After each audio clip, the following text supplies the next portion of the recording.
Hey, what's going on, guys? Shitty here. Hopefully, I'm actually in the camera. I can't really see. I'm just looking at the camera, and hopefully, I'm in frame. Because last time I know it only got like my mouth for the most part. But yeah, back playing Half-Life Alyx again. I'm kind of tired, but I enjoy this game so much, and I want to do more VR stuff. Also, man, VR makes things so much more complicated. This time I'm recording things slightly different with Half-Life Alyx, so hopefully you don't get that flickering. Because I know in the first episode when I watched it back, there was like some flickering on the screen. That was not my headset. My headset ran very smooth for the most part, and I didn't have any flickering or anything. But in the Steam view, it did that. So this time I'm just like recording the game directly, and hopefully that goes okay. But I'll find out once I'm recording, and so will you. So, um, yeah, last time we made it off the train, and now we're going through. Um, I have played this game before. If you're new, I doubt you're new, but if you are, I have played this game before. The first playthrough is on the channel in the same playlist, and I just enjoyed it so much that I'm playing it again. Sorry if the mic quality is not so great. I'm using this little clip-on mic below me, and sorry you might see you might hear my neck or chin brush up against it time to time. That's just how it is when using one of these mics, and I'm still getting used to it. So, yeah, let's go ahead and get into it. Okay, let's go ahead and hop back into it. Whew. I'm also doing the dev commentary, but I'll just do that if I feel like it. That's interesting. Let me put on this. I got a new, if you couldn't tell from the last episode, the first one, I have like a new headset that I bought for the Oculus, and it is actually way better, but it leaves like a lot of light leak here on the bottom, which is kind of annoying. I think I'm just setting it up wrong, but kind of like, eh. But the headset is very secure. Like I can wiggle my head, I don't have to worry about falling off or anything. Alright.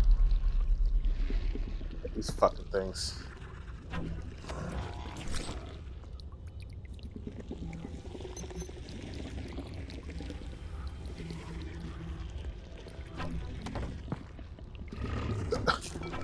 Oh. Just about missed that.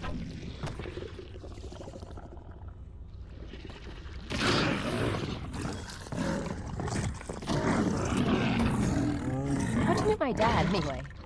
You guys work together at Black Mesa, right? Yeah. Well, no. Tricky place to get a job at, actually. I interviewed at Black Mesa. They said try again in a year. I don't need to tell you what happened after that. Lucky break for me, really. Not a lot of survivors. Honestly, it's a miracle you and your dad got out of there. Yeah, someone did tell me that Alyx apparently was... God damn it. Did some good old Animal Cruelty. That Alyx apparently was at Black Mesa, and her and Eli just both made it out. Also, I'm playing on hard. I played on normal the first time, but... Oh, boy, I forgot about them. I remember they were here, but I didn't realize there was this fucking many. It's still reloading. We got a lot of positive feedback from our initial experiments requiring players to perform a series of physical actions to reload the pistol. Specifically, ejecting the clip, retrieving a new clip from their backpack, inserting the clip into the gun, and chambering around. Players enjoyed learning and improving at this skill. We experimented with using a single button for both ejecting a clip and chambering around, but we found that assigning these operations to two different buttons was more interesting, even though it was more mentally taxing. In fact, it was more interesting precisely because it was more mentally taxing, as players would frequently mix up the buttons under pressure. In the early stages of the game, players would be fumbling for clips, ejecting the clips when they meant to be chambering around, and generally making a mess. To those of us observing the playtest, this looked like things had gone horribly wrong, but players themselves consistently cited this as a high point of their playthroughs. Because of the physical nature of the reload, and the skill required, players blamed themselves and not the game for the mistakes made as they were learning the reloading sequence. In this area, we provide a number of static targets in the form of barnacles for players to shoot at their own pace, I do think that's a increasing good, the likelihood idea that they to have have at least a few static reloads targets like under their these. belt before moving on.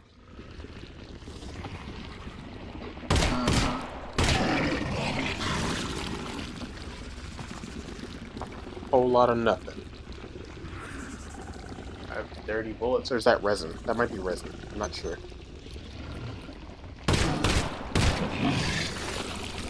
Ooh. I do remember one thing I had a habit of doing in Black Mesa that I kind of dropped later on is because I played this game first, I remember that these guys dropped loot in this game, and I thought it would be the same in the others. But no, it very much is not.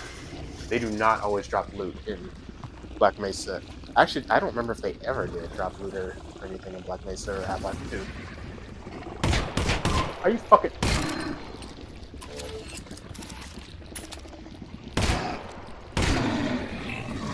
Sorry, my aim.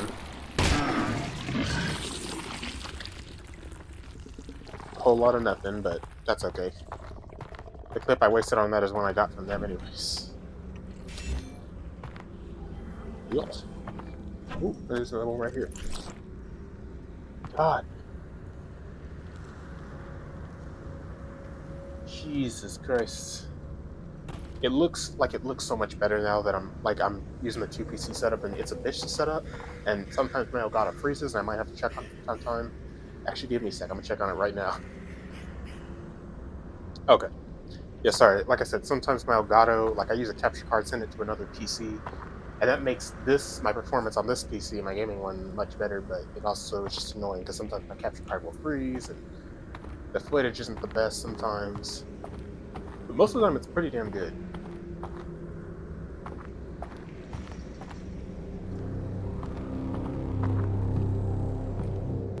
It looks so fucking good.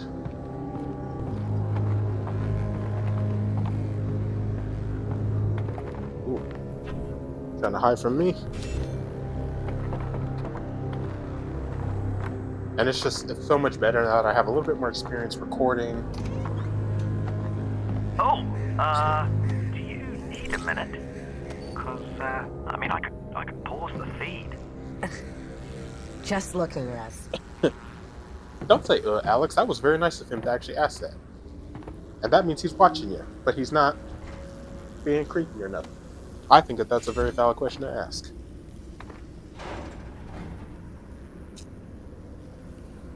Also, yeah, you guys can't see it, but I still have like the red lines from the Oculus because I have like a Guardian, so it's like something I can see and you might see me react to, but you guys can't see it because it's only the Oculus headset. The meta now, I guess. But I bought it when it was still Oculus, and it still has the Oculus branding on it. Oh, it's got like a fully detailed mouth and shit. Like the tongue and everything. I'm sorry, I shouldn't be doing that to you, my brother.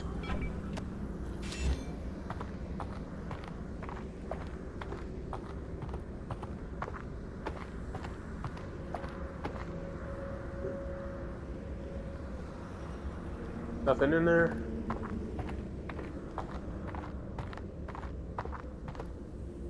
Thought that was something though. It's just some shit clipping.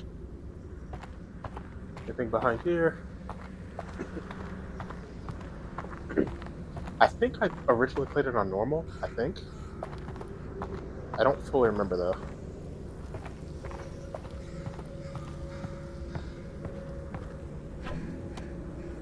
There's also a slight delay in the audio. I don't know why.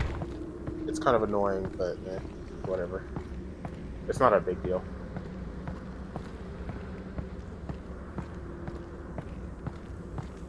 Yes, please. A slight delay in my earphones. I don't know if there's a delay for you guys. It probably isn't. But for me, there's like I'm using Bluetooth earphones. These are ones I've had for a while. And normally I use them on my phone, but I hook them up to my computer when I'm playing this. I take it the quarantine zone is behind this hatch? And there's a slight delay in it this time. Yeah, that's where they keep it. I'll look around for a control panel to open it up.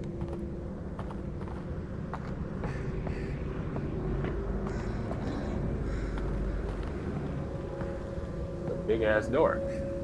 Let me get a shot of this. This might make good thumbnail material. Just like that. See, I try to get my thumbnails. I'm real simple and basic with my thumbnails and my editing, if y'all couldn't tell. I'm sure you can.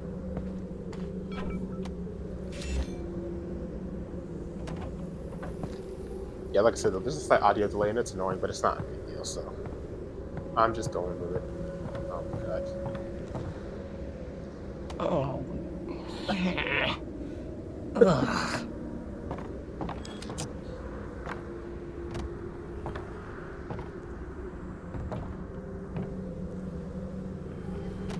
Oh, fuck. What did I knock over? Oh, it's a thing of paper towels. At my room.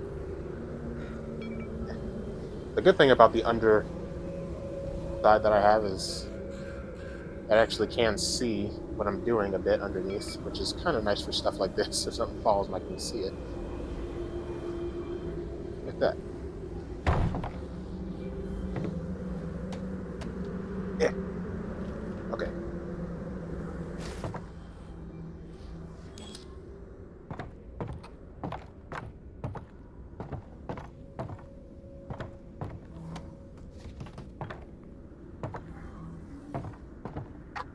Ah, fuck. Okay, let me back up a little bit.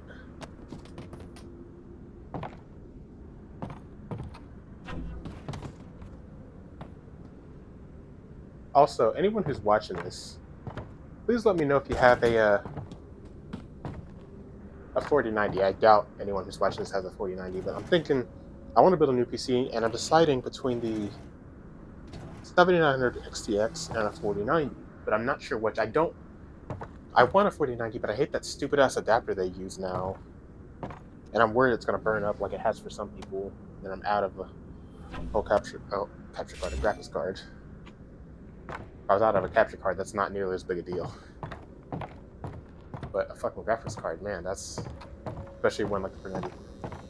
So I'm thinking I might get a 700 XTX instead, but I'm just not sure. So, like I said, I know that you guys probably don't, because they're really expensive and.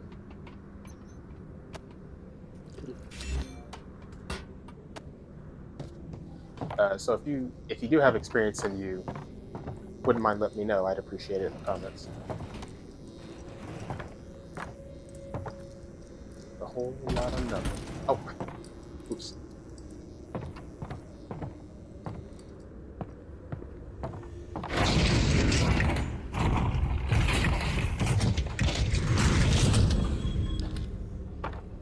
That's the control panel. They've probably scrambled the circuit. But considering no one would be dumb enough to open the hatch, it shouldn't be too hard to put back.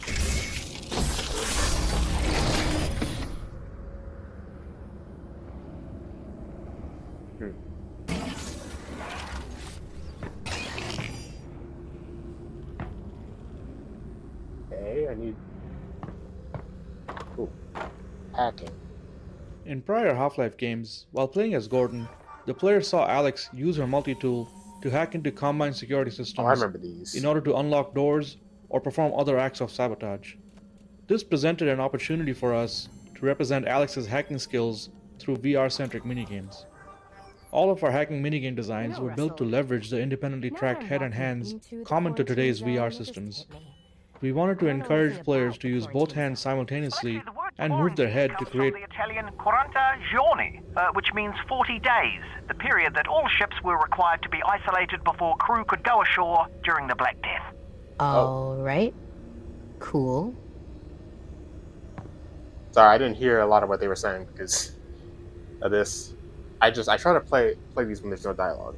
In prior Half-Life games, while playing as Gordon, the player saw Alyx use her multi-tool to hack into Combine security systems in order to unlock doors or perform other acts of sabotage. This presented an opportunity for us to represent Alyx's hacking skills through VR-centric minigames. All of our hacking minigame designs were built to leverage the independently tracked head and hands common to today's VR systems. We wanted to encourage players to use both hands simultaneously and move their head to create parallax to understand the spatial relationships within the puzzles. This locker hacking puzzle is based upon one of our earliest prototypes, in which the player was tasked with using a tool in one hand to paint a path on a sphere held by the other hand. There was just something fun and unique about using all of the natural degrees of freedom of both hands to solve a puzzle in VR. In its simplest form, this puzzle's solution is straightforward, but the difficulty gradually increases throughout the course of the game I remember. by introducing static or moving obstacles of I various remember shapes that. and sizes on the sphere. I remember even, like I said, I think I played on medium before, or regular or whatever. And yeah, I remember those puzzles become a bitch later on because they're moving so much and it gets really hard to like hold the sphere and move the fucking thing at the same time. Anyways, yeah, sorry for playing that during the thing. Also, this is something I remember I did not know that this was even a mechanic to put it in stuff in your wrist until later on.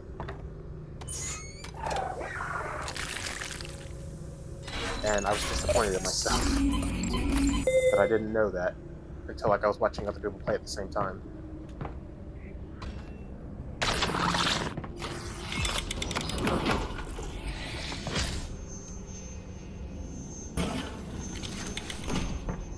Yeah, I remember these ones mostly.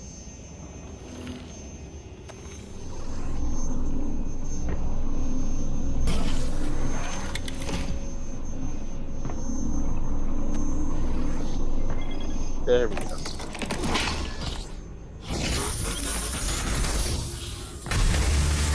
Oh my god, that is loud.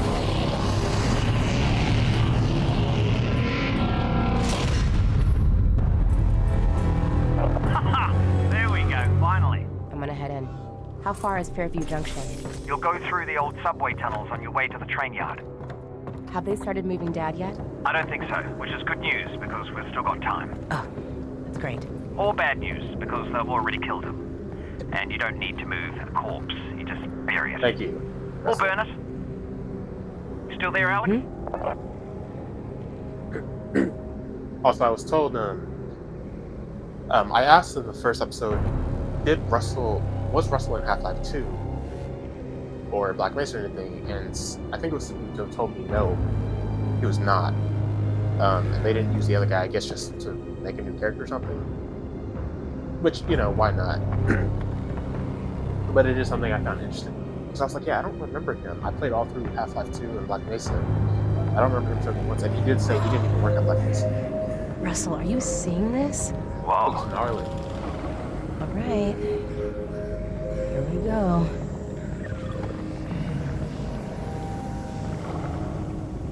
Ew. Don't touch me.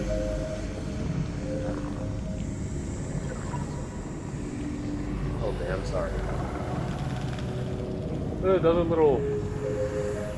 Those are like little mini crab hands. I remember these fucking things from Black Mesa. These are like little baby versions. Kill them now. Kill them. They're gonna grow up into something much worse. I guess that happened like a while ago. Black Mesa. But still, they'll grow into something very bad. That you need like a fucking rocket or a big ass bomb to kill.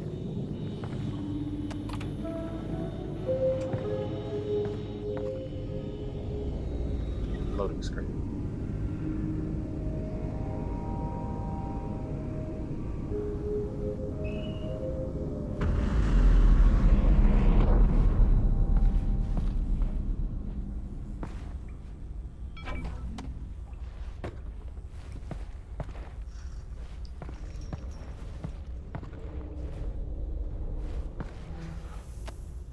Health injectors. Yeah, I In remember our these. early prototypes, players could heal themselves by Russell. grabbing a I Half-Life just found 2 a health loose pack syringe and of pressing down on a controller button. Is this medicine?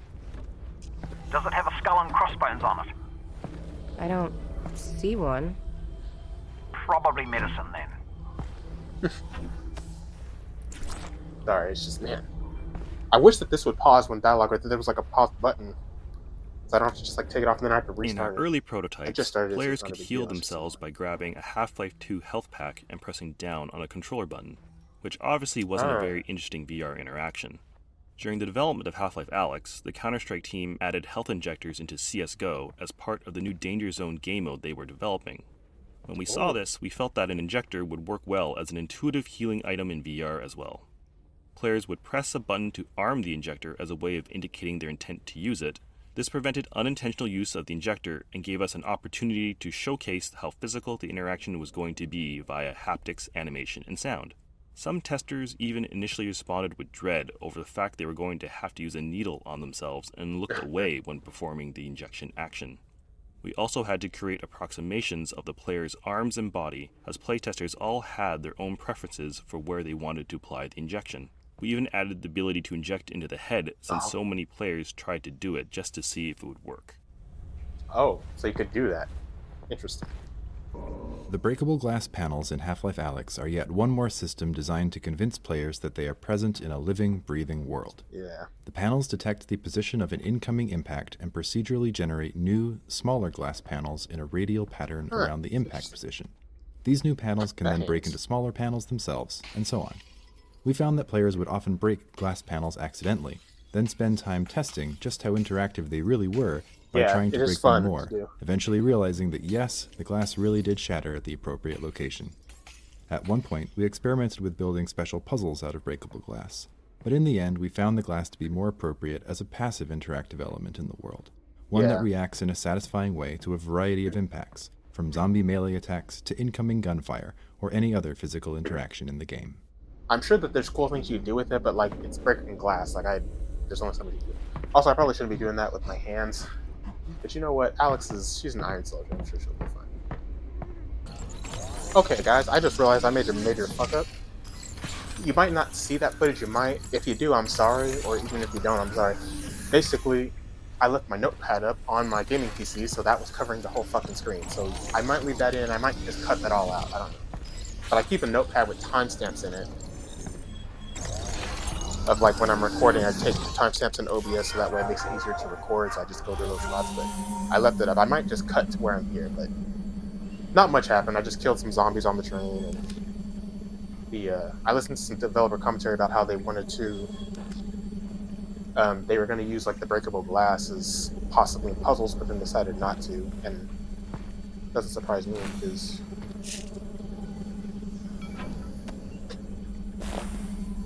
it's kind of like what, not quite as much to do with that. Oh yeah, I remember these ones.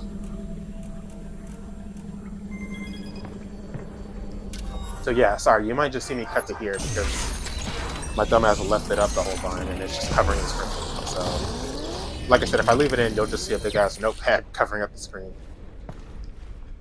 But I'll see. I'm only in it for the reflex sight. The laser sight's 35. Holy shit. It might be because I'm on hard difficulty though.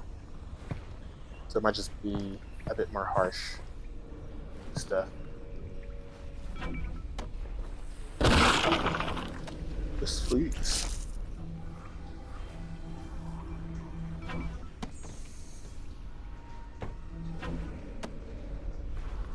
Nothing, nada.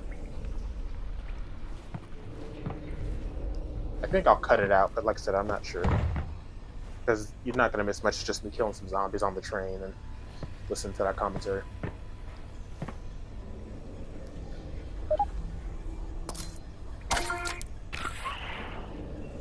Oh, it only restores half a heart instead of a full heart like it did on regular. I think it restored a full heart, if I remember. I'm not sure. Weapon upgrades are a new feature for the Half-Life franchise, and fictionally this mechanic paired well with Alyx's tinkering nature. We approached this design challenge first by thinking about what sort of upgrades could be meaningful and also provide additional value to players without removing established interactions. With limited resin to spend, the upgrade system also provided an avenue for players to personalize and invest in their favorite weapon, or streamline an interaction on another weapon, increasing its value to them. For example, the reflex sight still requires players to physically aim, but it improves the feedback on exactly where their shot will hit, and exposes previously hidden enemy weak points. While some players enjoyed this feedback and new targeting opportunities, others didn't and would instead focus on upgrades that suited their style of play. This allowed players to spend their limited resin on upgrades they cared about the most. Another aspect of weapon upgrades that we focused on was not necessarily obvious when we first started to design and test combat in VR. Due to the more physical nature of combat in VR, it can really push on the mental and physical capacity of certain players, have to, tone it back as they're required to utilize both their hands and move their head to take in the environment dealing with enemies. While this is a very natural experience, there's also a lot going on at any given point with reloading and combat. As we observed players in some of these more intense combat situations, we started finding opportunities to allow some upgrades to reduce the number of times a physical interaction was required, or reduce the complexity of a particular interaction. The autoloader on the shotgun is a good example. When added to the shotgun, the normally slow, methodical action of feeding shells into the gun is replaced with a far simpler, faster interaction of slapping the shells into the autoloader before they get automatically fed into the gun. This allows players to look around, focus less on the gun while reloading, and take in more of what's going on around them. Gotcha. I kind of think, I think I'll be fine without that. I got it the first time and it's good, but I think I'd rather spend it on. I have 100 bullets. God damn.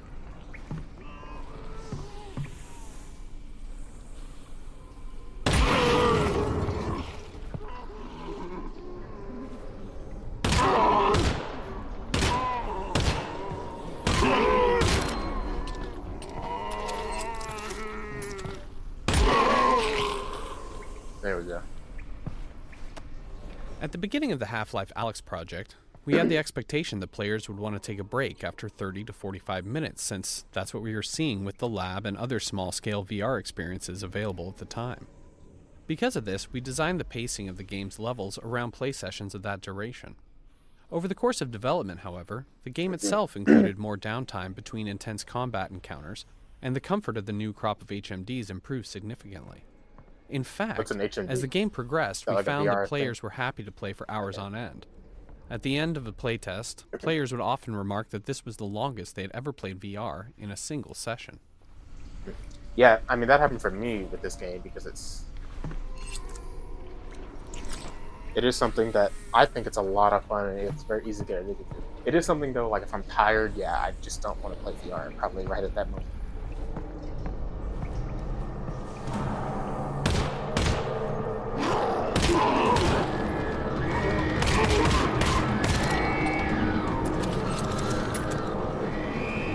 He's gonna hit that at me.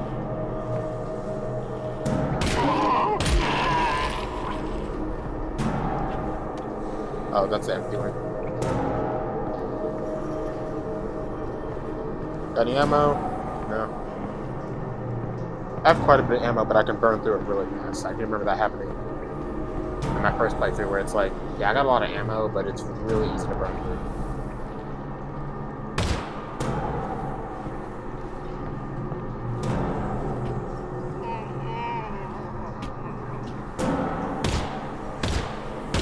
I'm shooting right the fuck at him.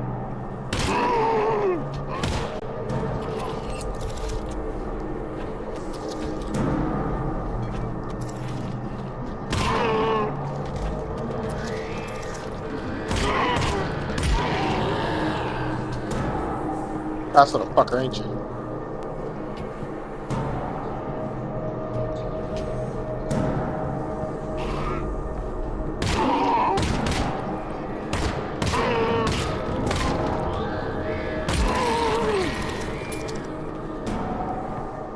Yeah, it's a lot easier for me to shoot up close. Like I said, that's why I want to get the laser sight then.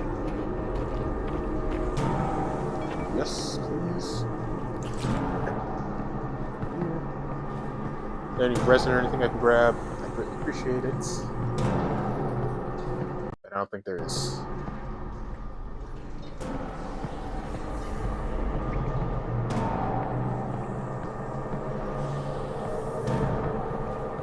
Yeah. Oh, yes there is. I'm at 20 now. I need 15 more and I can get that laser sight. That's the main upgrade I want right now, is a laser sight on this pistol. Oh, shit.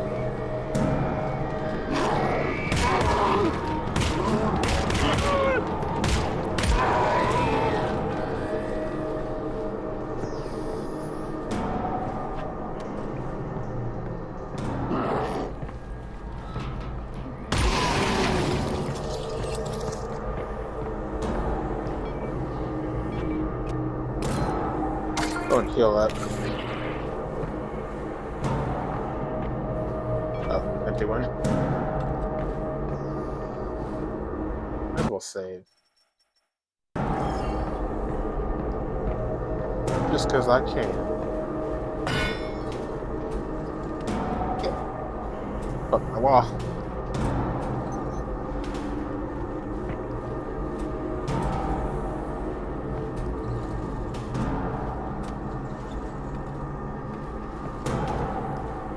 be a little bit careful. But also, I want supplies.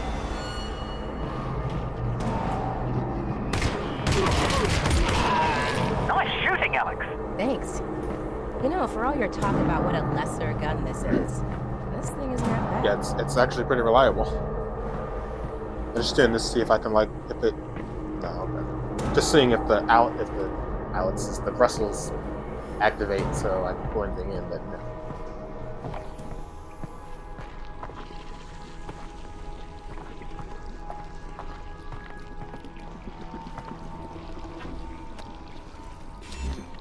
$21 resin, I think.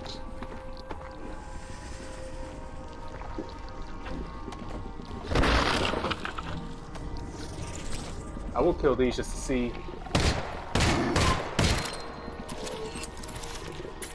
If I get anything. Ooh, yep, that was worth it.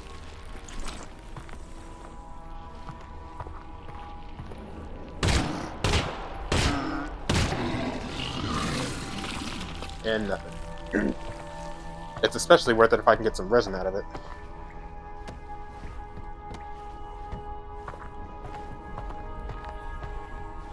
Okay.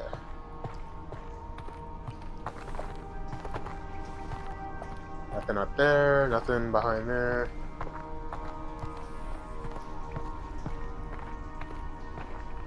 Yeah, and also back there when I was shooting that thing, you guys couldn't see it again because it's the Oculus thing, but the Oculus,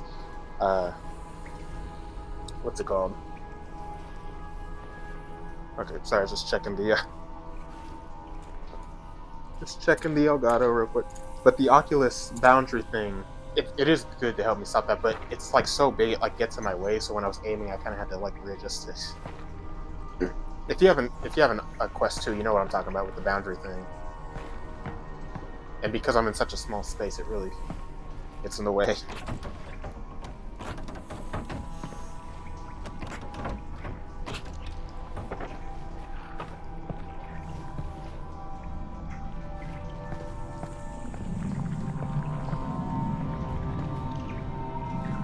Missing anything? Doesn't seem like it. Head prep or shot.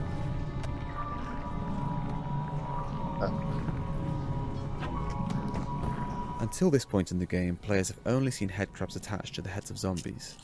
This led playtesters familiar with headcrabs from prior games to anticipate encountering them on their own.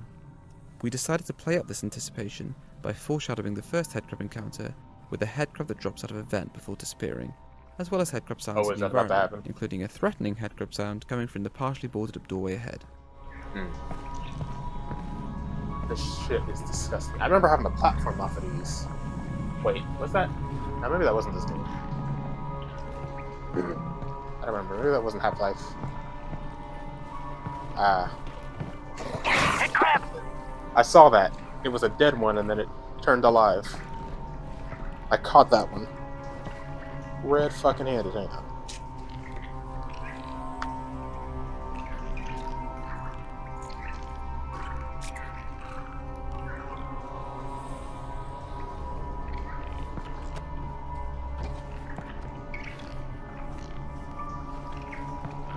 Where'd it go? I don't know, Russell. Okay. There's only so much I can see.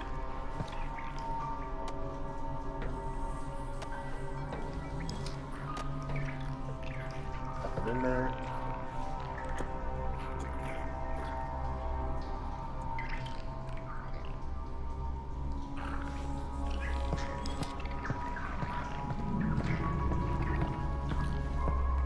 Anything? Nothing.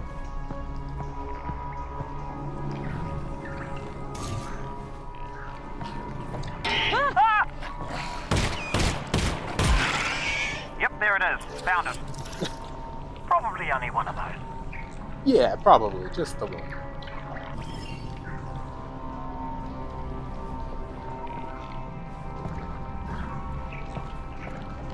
I have a problem. Yeah.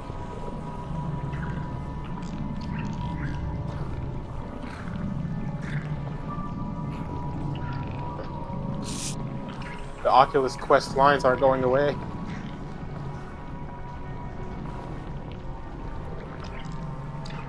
Oh, I have to stand like right here for some reason.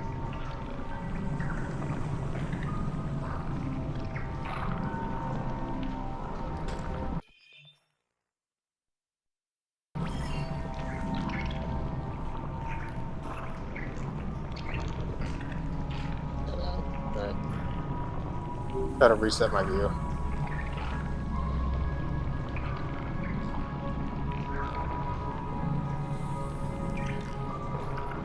Okay, it didn't work. I had to like do it in the opposite.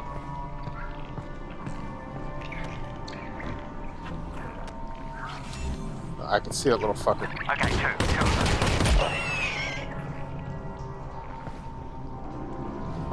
I will light your asses up.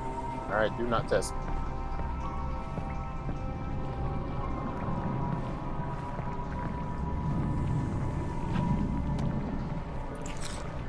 I will take that, thank you.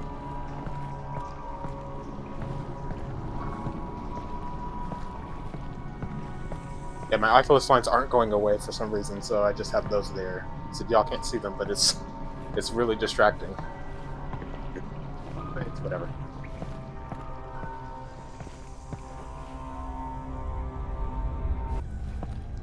Okay.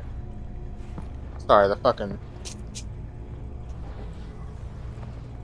I'm having some issues with the Oculus. Like, it said my boundary was too small, even though it's the same boundary I've been using. Fucking irritating, but whatever. Oh, fuck! Jesus, that scared shit. Thank you, game, for your fucking heart attack you're giving me. And Alyx, too, apparently. Hey, come here. Come here. There we go. Nothing.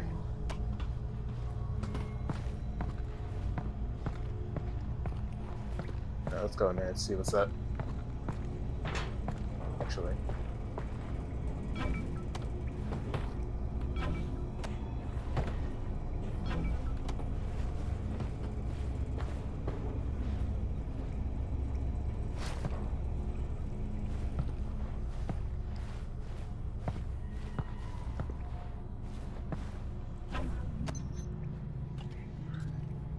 I feel so short, and it made me switch the fucking boundary. I'm sorry for bitching to you guys, but I got to complain about this. It made me switch the boundary, even though I've been using the same. I was using the same thing last time, so there must have been an update.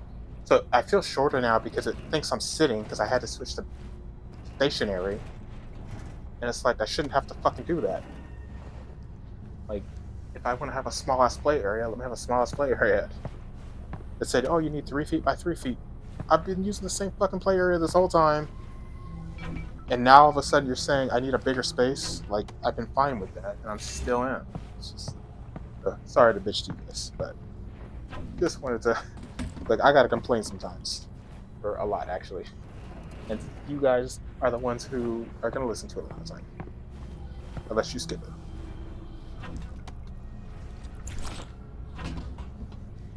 it. It's not a big deal that I'm shorter, though. It's just...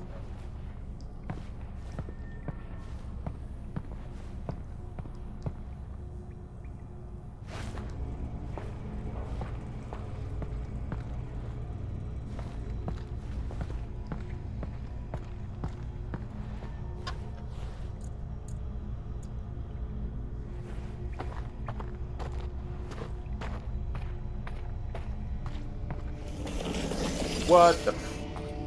oh, this is where we meet the Vorticon. I thought this was like later in the game. There's the eye. Yeah, I thought it was later we meet the Vorticon, but apparently not. Russell, are you seeing this? Possibly. Are you seeing floating garbage? It looks like it's just cardboard. Right. Well, seems harmless. Yeah. For now. Weird, though.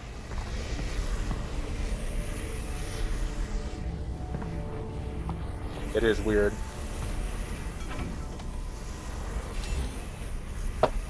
Oh, fuck. Hit my door.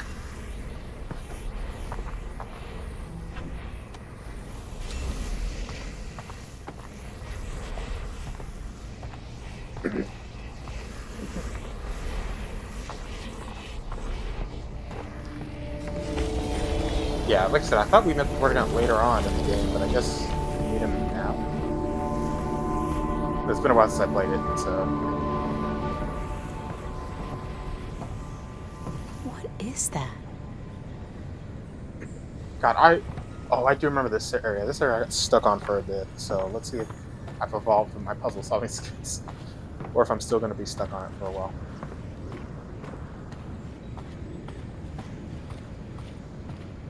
I don't remember what happened, I just remember I got stuck on this part for a while.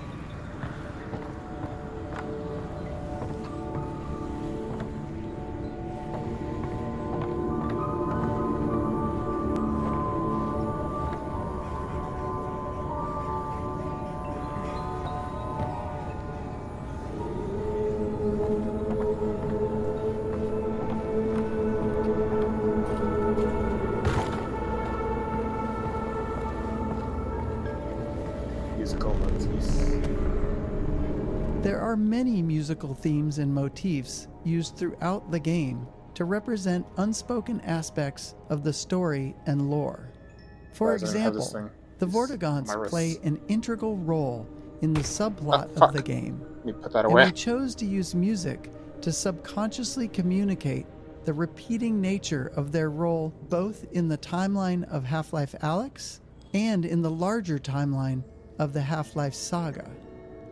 Within the music in this scene, you'll hear variations of themes used throughout the timeline of the game, from the very first sounds of the game up to the finale in the vault. Variations of these motifs represent the imprisoned chanting of the Vortigaunts,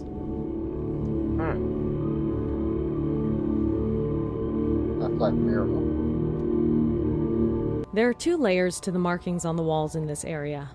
The square and dot patterns, that are the functional elements of the environmental puzzle. Oh, the big-ass and baby. the mural representing the Vortigaunt's interpretation of the events of the Half-Life saga. For the first few years of development, this area only contained the dot patterns supporting the perspective puzzle. He said it looked like pictures of Vortigaunt, I think. Sorry. There are two layers to the markings on the walls in this area.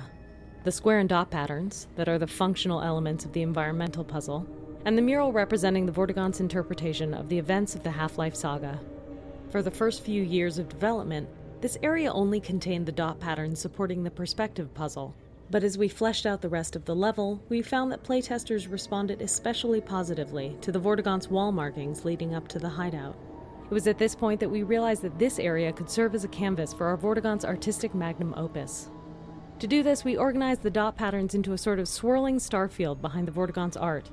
The imagery itself, which was inspired by petroglyphs and other traditional rock art, portrays many significant events from the Combine invasion, painted hurriedly by the injured Vortigaunt, almost as if he was trying to capture what fleeting memories he still had of the vortessence from which he had been severed.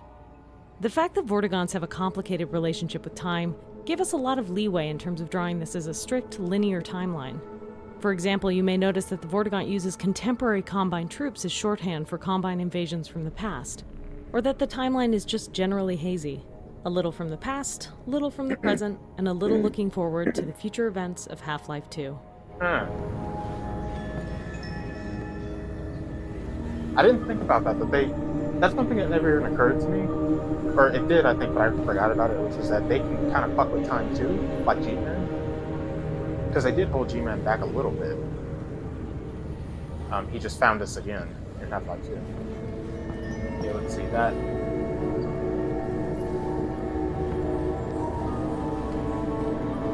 I'm guessing that's the machine that brought them there at Black Mesa, probably. Here's like, I guess the invasion, or when they came to our world. Those are Striders attacking them. The big ass baby, yeah, that enslaved them. I do remember being confused in Black Mesa, because I was like, why are they hooking us up together? But you guys did tell me that in Black Mesa, I guess in the game files, I think they're called alien slaves. And it did seem like they were attacking just on behalf of the others. But I remember that big ass baby bitch that we butchered. Wait, that one's Black Mesa. Oh, this is Black Mesa. Somebody spent a lot of time on this. I guess that's Gordon. Got the Half-Life symbol, got a crowbar and everything. But it doesn't really look like Gordon, but that could be how they interpret it.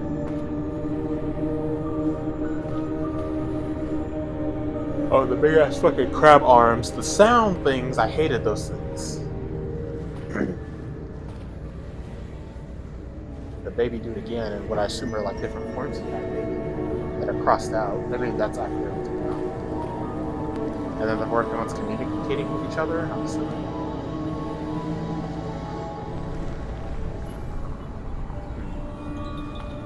interesting. Crowbar. And I guess maybe that's meant to be Gordon saving them or freeing them. I'm not quite sure. Interesting.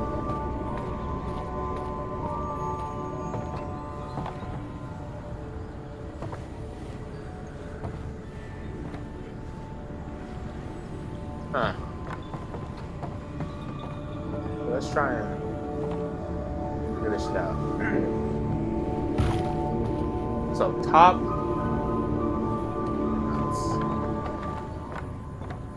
Top left.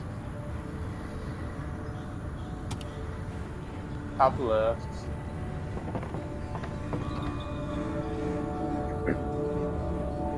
Bottom right. Second to the bottom right.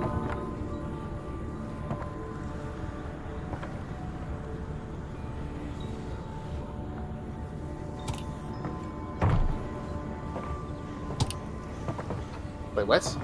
Did that reset? What the fuck am I stuck on? You know, maybe I need to hit like certain ones that are popping up as the same.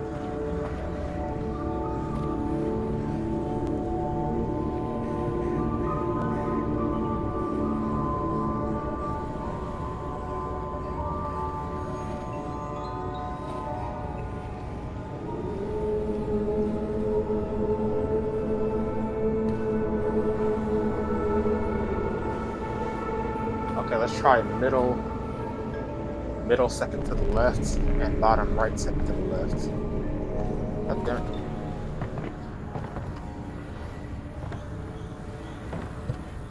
Fuck!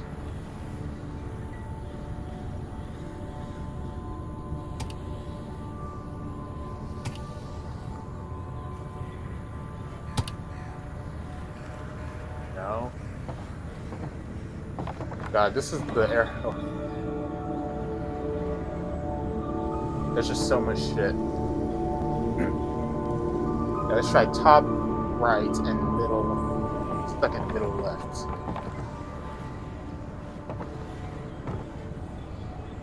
God damn it, man.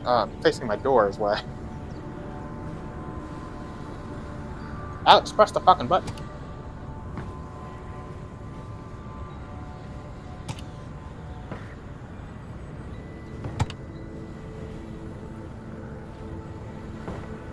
Did that do anything different?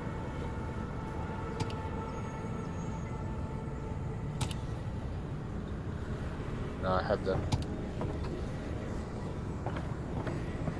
red light. It only lets me hit 2 at a time, so. Okay, that could be either or. Let's do top left, middle bottom left.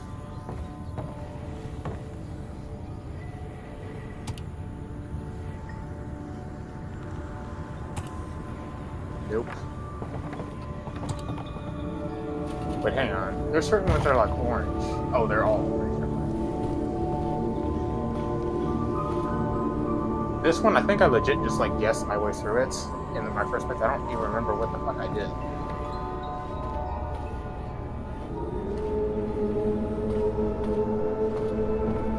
Because there's just so much shit to try. It's like, ugh. Whoa. Oh. More floating cardboard. Hang on a second. Ah, that one. Okay, so top right, middle, bottom. Top, middle, right, middle, bottom, left. Okay, wow.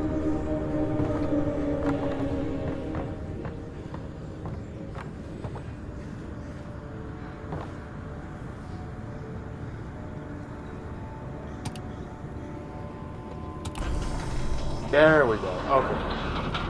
I was on it for a little bit, just because I was a fucking idiot. Gotcha.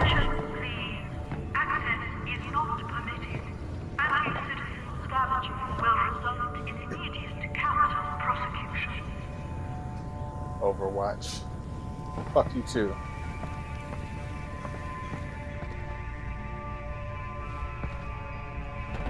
Okay, just trying to look for shit, but I don't see anything.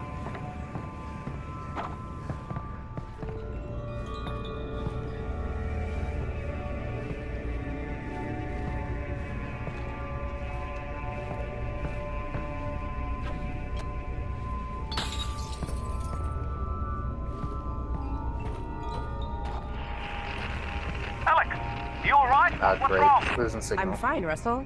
What's up? I'm losing your signal. Alex? Alex? If you can still hear me, keep heading in the same direction and try to get above ground. Russell? Russell? Fuck. Okay, I remember the Vortigons coming up, because I remember this area.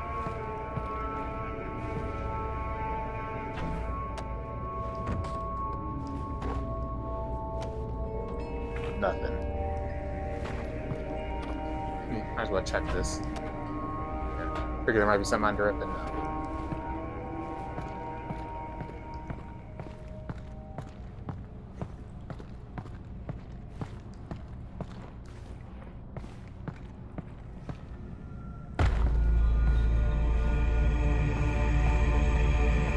Whoa. This is weird. It looks beautiful.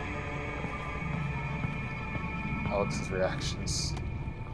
During our earliest attempts to raid Alyx, our instinct was to have her react to absolutely everything. But what we learned from playtesting was that Alyx reacting too much could actually be off-putting. Say a player is in a really tense, zombie-filled level, and they're having a great time, but suddenly Alyx is in their head, sounding angry, or frightened, or anxious.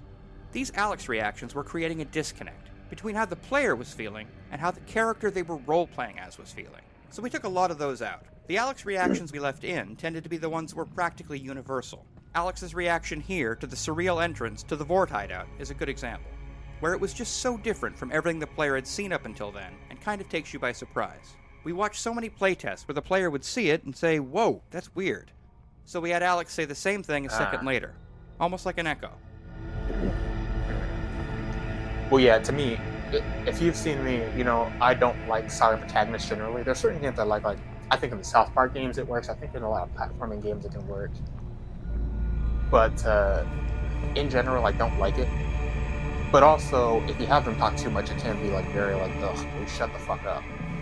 For me, I'd rather have to say, would you shut the fuck up most of the time than would you be quiet. Like, I think Borderlands falls into this where if you play the Borderlands games, they talk a lot, and sometimes they talk during big action scenes, and it's like really hard to hear what they're saying and pay attention to the gameplay at the same time. At least for me, it was. So there's certain games I think that can do that. But... Oh. What's up? The Alyx fans. The one and only. Man, you look so much better than in my first playthrough. Come, enter. Okay. I'll try and put like a You are comparison if I have one. So, what's a Vortigaunt doing here? He's hungry. Right, but I mean in general. I have a brain injury. I'm sorry to hear that. I'm sorry to... My brain is injured. That's terrible. Ow. And I hope...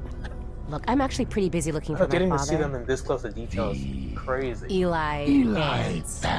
Yes. The Combine have him, and I really do need to get moving. The Combine. Yes. Do not go yet. Oh, all the circuitry and shit. Show you something. Look, I appreciate... This way. I can't stick around. It is important. I know, I'm sure it is. The Alyx Vance must go this way, anyway. Okay. Oh.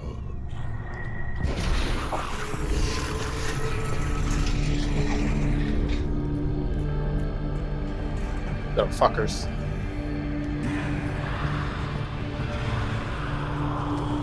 For as long as we've been making choreographed scenes like this one, we found that there are two types of players. Those who become engrossed with the characters, and those who tinker with everything around them, paying little attention to the scene's action. To make these environments entertaining for the tinkerers, we usually add objects for them to find and play with. Since this scene is split into 2 rooms, we were able to add a large number of interactions to this first room for players to discover after the Vortigaunt has moved to the second room. Some interactive objects are pure physically driven toys, like the dangling headcrab corpses and the hanging pans. Others are animations triggered by the player's actions, like the way the caged headcrabs react to the player approaching or shooting them. One type of object on the table is a squeezable headcrab heart, which is a remnant from an older version of this scene where the player would revive a wounded Vortigaunt by squeezing nectar from these hearts. While that scene didn't work out, we found the experience too compelling and, well, too gross to completely cut from the game.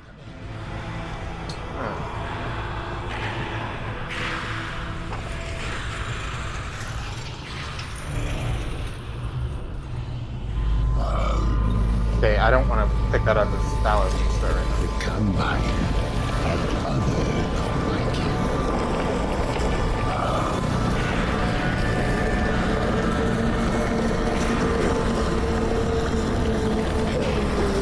like that, you are that. The Alyx family will free them. I would help. I really would, but the Alyx Vance is honestly very busy saving her dad. He looks so good. You will not save him. He is dead. What? Or he will be. Is or will be? Yeah, there's a big difference. It is a matter of perspective. But Alyx Vance alone cannot prevent. Look, thank you for everything, but I really have to go. And I'm sorry, but I really don't have time for riddles. No riddles. The Combine drilled here. I am severed from the vortex. Oh, I see. It's like the circuitry on he has on the side of his head.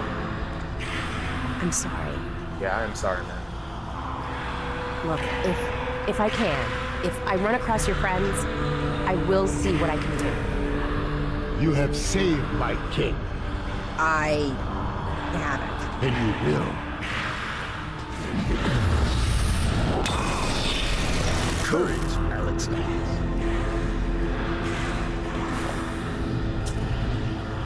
Nice. The fundamental challenge of any choreographed dramatic scene like this one is making sure that we entertain the player without undermining the delivery of critical gameplay information. In this case, the player needed to leave this scene with the knowledge that the Vortigaunts have been imprisoned and that the player should seek the Northern Star. This particular scene went through many different variations. I remember the during Northern Star development, Hotel. from a cooking scene with an extremely traumatized Vortigaunt to this humorous version. We even experimented with an interaction where the player was required to squeeze the nectar of several headcrab hearts into the Vortigaunt's mouth to heard about revive that in him. the last one. While this was a memorable and novel VR interaction that ensured the player was engaged with the scene, the interactivity on the player's part often resulted in playtesters remembering the actions they took, but not the critical gameplay information. Eventually, we ended up with this more humorous scene, which struck an effective balance between entertainment and goal delivery. Importantly, we also distributed the scene across 2 separate rooms, breaking the information delivery into 2 steps. The first room where the player meets and learns about the state of the Vortigaunt, and the second room where the player is given their new goal. Separating these physically into rooms seemed to help players more reliably retain the critical information delivered in the second room. While this scene did undergo a lot of changes, one story beat remained virtually unchanged from the very first roughed-in version. The moment the Vortigaunt tosses a headcrab carcass down to the player and yells, "Sustenance!" Right from the start, this moment always got a great reaction from playtesters and remained all the way to the final product. Yeah, I remember that kind of creeping your head down. I wonder how that taste actually, like, I mean, they don't look that much different than, say, like, an octopus or a squid. An octopus and squid also have, like, you see how fucking sharp a squid's beak is? Shit's crazy. I think, if I remember correctly, I think I'm gonna get the shotgun soon. So I'll keep going until I get the shotgun, and then once I get that, I'll probably stop playing. But probably not.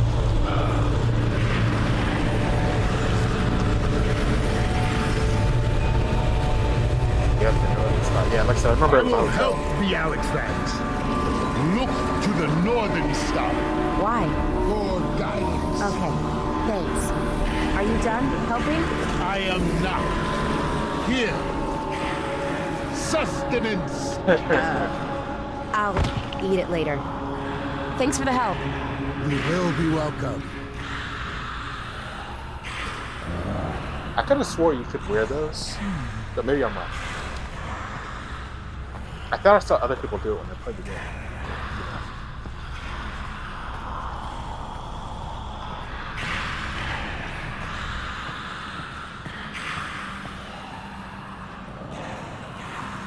Yeah, like I said, I'll keep going until I get the shotgun because I think I'll get it soon.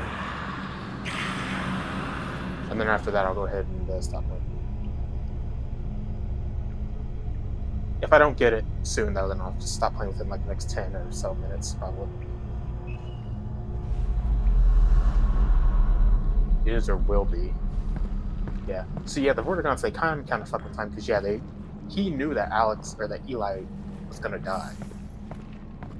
Just like G-Man, and they weren't able to see. Alyx, the signal's back. Can you hear me? Are you okay? Russell, I'm good. How's Dad?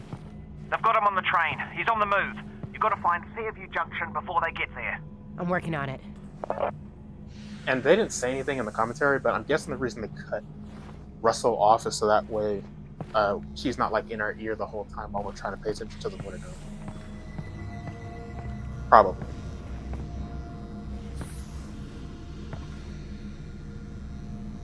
I don't think this can be opened. Ooh, but that one I think can. Do I still have the mask on? Yes, I do. Ledger shit at the bottom.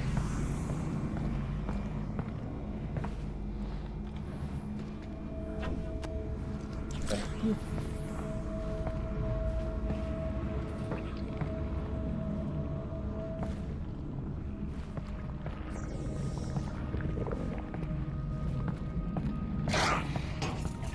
Oh, I remember these fuckers. So anything happened when you cut out? You're not gonna believe it, but I ran into a Vortigon. A Vortigon? What was he doing down there? Hiding. I think he escaped from the Combine. What did he say? You ever meet a Vortigon? He said crazy Vortigon stuff.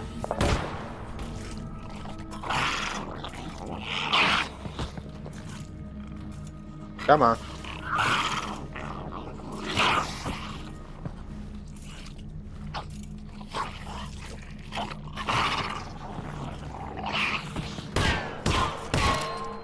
God damn it.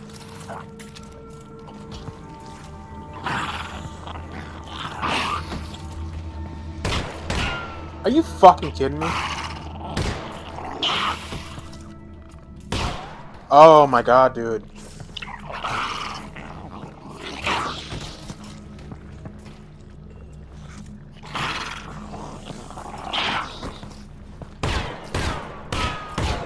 Ah! Fucking seriously?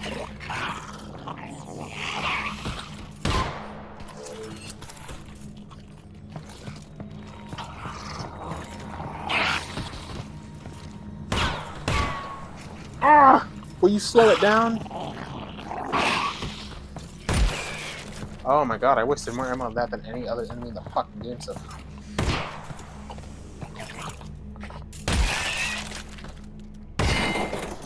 Jesus.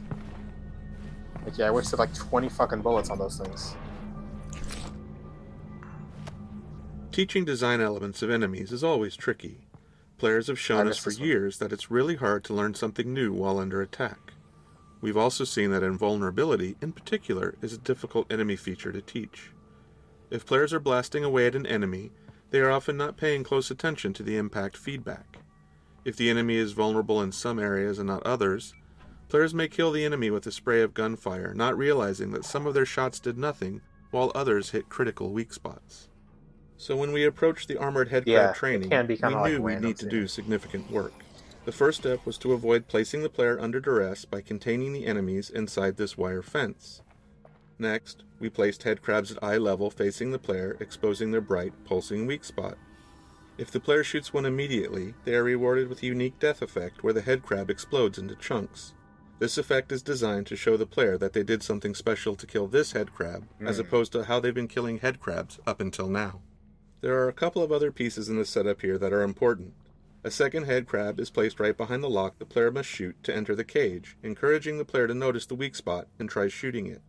2 more headcrabs are loose in the cage, scripted to repeatedly attack invisible points on the wire fence. This ensures they are constantly demonstrating the way they expose their weak points before they leap, and this allows players to practice hitting the weak spot from behind the safety of the fence. Okay. We spend time on every game design element thinking about how the player is expected to learn of its existence and understand its details. Some design elements are so important that the game experience will break if the player doesn't understand them, while others may just be fun diversions or rewards for exploring the game's systems. Any required element will require work on our part to teach the player. In Half-Life, we try to teach elements in ways that feel as natural as possible, entwined within the core flow of the game so that you don't feel like the game just stopped to teach you something. We don't always succeed, but the attempts usually lead us somewhere interesting. In this case, we need to teach the players about the armored headcrab. The key elements that we want them to understand are that the headcrab is invulnerable on the top, but has a weak spot on its belly. We would also like the player to learn that the headcrab exposes its weak spot right before it jumps, but this isn't required. The player can fall back to shooting the weak spot as the headcrab scrambles around after a leap. Well, yeah, shooting it as it jumps is pretty fucking difficult. With any section of natural entwined training, we've observed that there's rarely any one thing that succeeds in teaching all players, nor do 100% of players leave with the perfect understanding we'd like. If player understanding is absolutely critical, we have to build a more bulletproof gate that ensures the player demonstrates understanding before moving onwards. In fact, we do just that when the player acquires the shotgun in the next area. In the case of the armoured headcrab, however, playtesting showed that we could afford to let a few players through with less than perfect understanding. This section gave them enough of a chance to experiment that they got a sense of what was going on, and further encounters with armoured headcrabs solidified it. There was still a lot of iteration on the visual design of the headcrab to further drive home its armour and weak point, and we also added a custom response to shotgun fire. In that case, the armoured headcrab flips over and wriggles for a second, exposing its weak point. This was added to reduce the resource loss we saw happening in players who were still struggling to understand the armoured headcrab mechanics after they acquired the shotgun. I didn't know the shotgun would just knock him over. It makes sense because the shotgun's powerful stuff. I might actually stop here because I got the message that my question got too slow.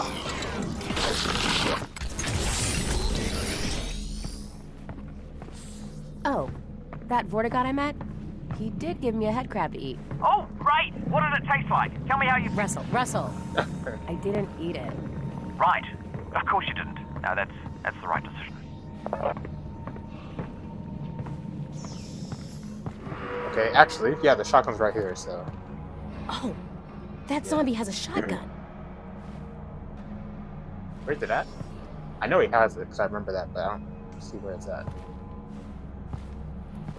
I'm in VR and I can't fucking see it. It's probably like staring me in the face. There's this shotgun gate.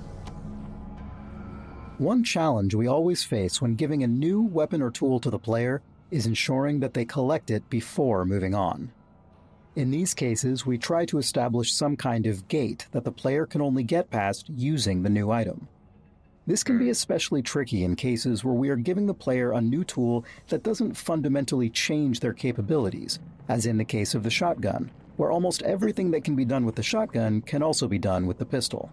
In contrast, the pistol gate, where the player had to acquire the pistol before being able to shoot the lock off of the fence back at Russell's lab, was simple to design and execute. For this shotgun gate, we not only needed to ensure that the player collected the shotgun, but also that they learned how to load it before proceeding. We playtested a number of approaches to teaching the reload mechanics during combat, and repeatedly found that it didn't work. When faced with learning a new, complex task under duress, players would retreat back to using their pistol, which was a known quantity to them.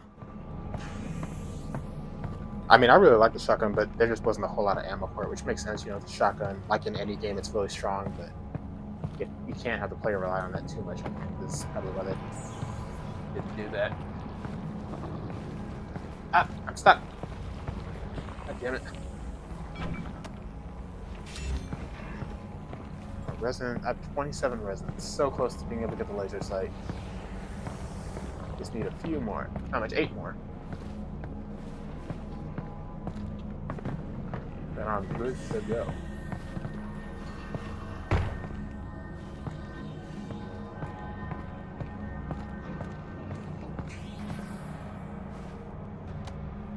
Once the player has collected the shotgun, they are only halfway through the shotgun gate. Next, they need to learn how to reload it. To drive home the necessity for the player to learn how to use this new weapon, we added an incoming threat, using a variety of audio and visual effects to sell it. Like 2 or While our 3 goal is to make the zombies, player feel like they have a limited amount Maybe of more, time, 'cause I'm on hard the now. time pressure is entirely fake, and everything proceeds based on the player's progress in loading the the shotgun slash. for the first time. Once the shotgun has been loaded, a short timer starts, after which zombies burst through the walls. If the player happens to look at the walls before that timer is up, we abort the timer and introduce the zombies. The combination of a timer and a look trigger is a common trick used in places where we'd like the player to see a neat visual moment, but we can't wait forever or the game simply won't progress. The breaking of the... Whew, okay. Ooh, thank you guys so much for watching. Sorry, that last bit, I actually still have the game running in the background, but it, my headset died in the middle of it. And so now I am trying to get that shit sorted. But yeah, thank you so much for watching. That was a fun episode. It's just, I should have stopped it sooner. I gotta remember, because I'm using AirLink on the Quest 2, which makes it drain battery really fast, and just not ideal. But yeah, a lot of fun. The Vortigaunt looks so good. I really like the way it looks. The whole game just looks amazing this time around, and I'm having a much better experience. So yeah, thank you so much for watching. If you're new to the channel, I'm kind of just using the channel to play games that I've never got the chance to play, because whether it be because I didn't have the time or the money or the interest when I was younger. Damn, I am really bright, but it's whatever. As well as games that I'm excited for, and games I just feel like going back and playing again, like Half-Life Alyx, which is already on the channel, but I wanted to play it again after playing the Half-Life games and having more context for it. So yeah, just figured I'd upload it to YouTube and see who does or doesn't like it. So yeah, thank you so much for watching. Greatly appreciate it. Have a great day, and yeah, see ya.